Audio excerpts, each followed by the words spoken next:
Dear learners, welcome you all to e-learning platform.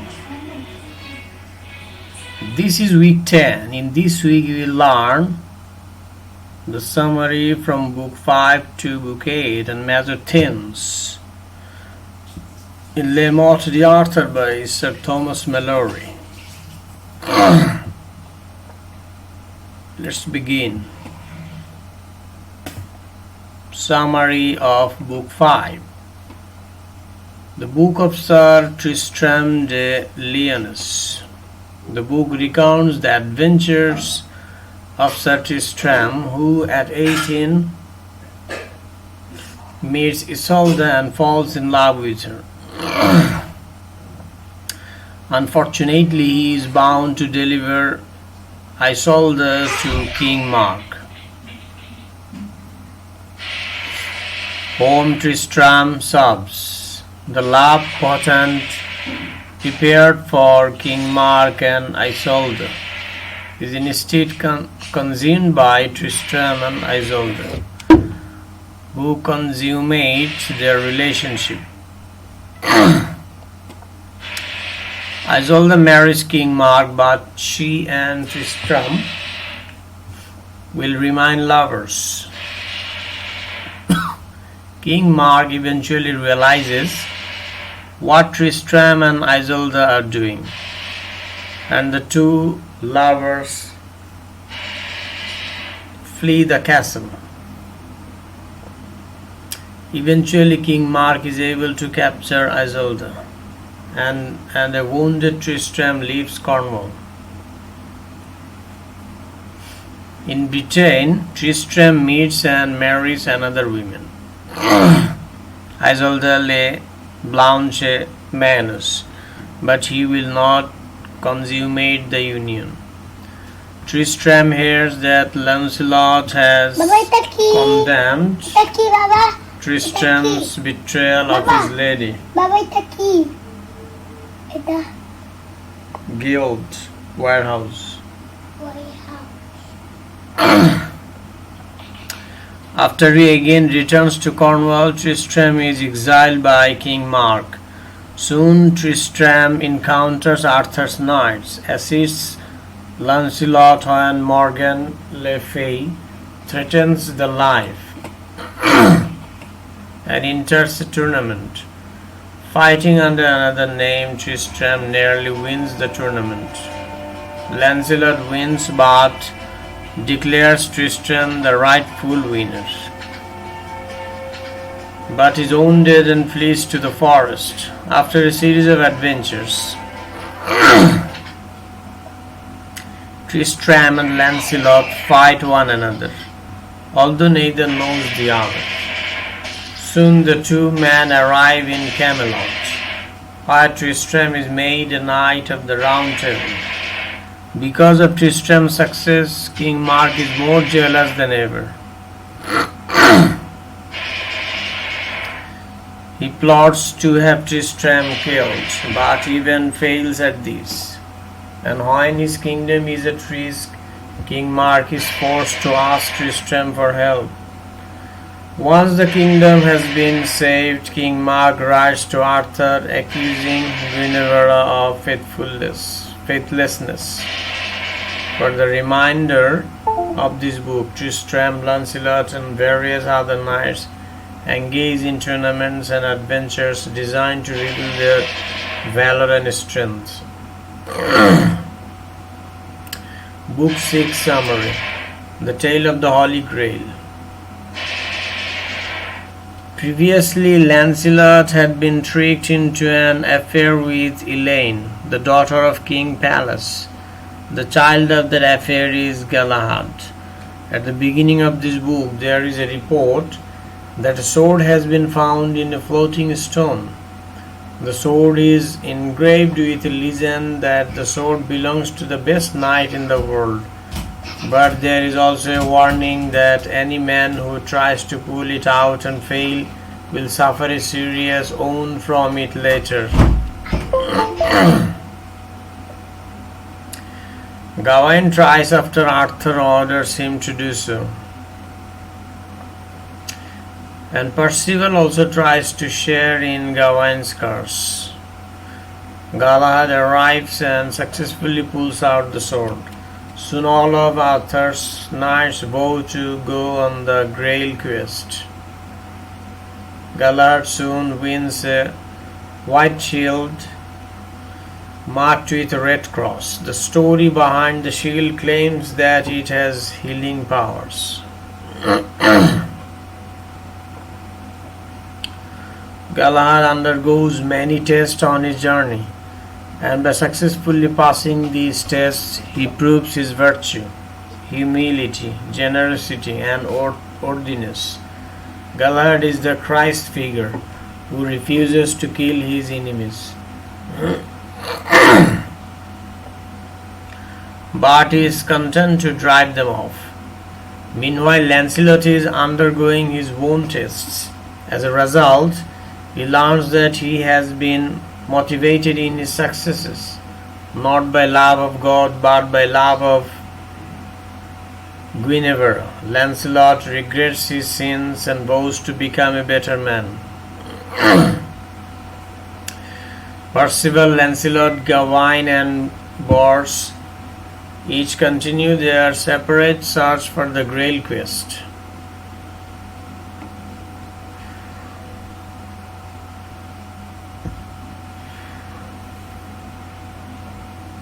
Each man has visions while sleeping that reveals his sins. Like the other knights, these three knights are also having no luck in their search. Since, as their dreams reveal, each one is too sinful to succeed. Each man understands that he is too filled with pride and lacks the humility and devotion to God that is required to succeed. Lancelot tries to enter the Grail chamber, but it is struck down just when he catches a glimpse of it. He lies in a coma for 24 days before recovering. Galahad, accompanied by Percival and Bors, finds the Grail. Galahad prays and is granted his wish of choosing his time of death. After this event, Galahad performs many miracles. Book 7 and 8 summary. The Book of Sir Lancelot and Queen Guinevere. After the Grail quest, this book reverts to Lancelot's more human qualities and to a life less perfect than Galahad's. Lancelot has forgotten all the promises he made during the Grail quest and quickly turns to his love for Guinevere. Lancelot must rescue Guinevere after Meleagrance captures her. Thereafter, Lancelot is less circumvent in his loyalty and love for the Queen. Lancelot has been forced to choose between King Arthur and Queen Guinevere, and he has chosen the Queen. The death of King Arthur, it is clear to everyone that the Queen and Lancelot are involved in an adulterous love affair. Arthur, who has ignored this for some time, can no longer ignore what has become knowledge, and he orders Guinevere's death. As Guinevere is about to be burned, Lancelot arrives to rescue her, killing everyone who was ready to participate in her burning, including Gawain's brothers. The Pope intervenes, and Lancelot returns Guinevere to the king and is banished.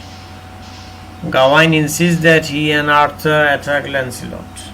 This occurs and Lancelot wins but refuses to kill Gawain. While Arthur and Gawain have been pursuing Lancelot, Mordred, Arthur's incestuous son or illegitimate son, seizes the throne and the queen. Arthur and Gawain return to fight Mordred, and Gawain dies. While discussing a truce, an error is made and the battle resumes. Arthur kills Mordred, but in doing so, receives a fatal wound. Arthur orders Excalibur thrown into a lake and his body is placed on a barge.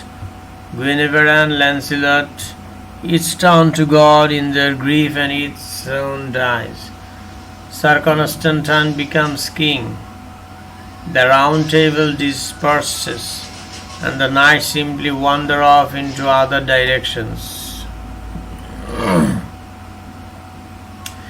Major themes in Le Morte d'Arthur by Sir Thomas Malory.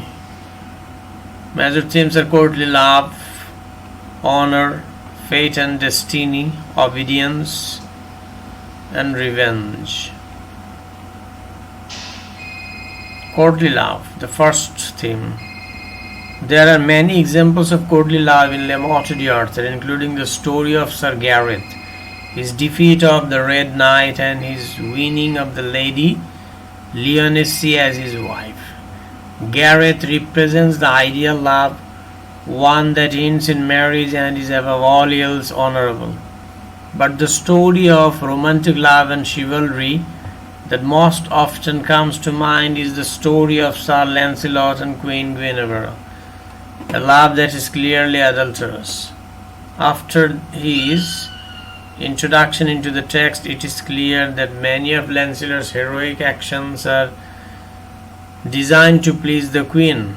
He is clearly her favorite, and justifiably so, since in all of his adventures Lancelot is brave, honorable and strong, because Lancelot fights to please and honor Guinevere and not God. He is excluded from the quest for the Holy Grail. This image of courtly love changes when Lancelot is called upon to fight to save Guinevere's life. In the first instance, Guinevere is unjustly accused of murder, and a disguised Lancelot becomes her champion, overcoming Sir Mador and freeing the queen, according to Romance tradition. According to romantic tradition, a knight entering a tournament might also wear a lady's token to express his love. Sir Lancelot wears the token of Elaine of Astalot, but does so only to enhance his disguise. Later he wears the queen's token, thus making public his love for her.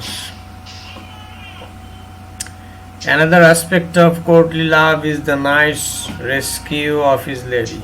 Lancelot has already rescued Guinevere once, but when she is kidnapped, he rescues her again from Meleagans, her kidnapper.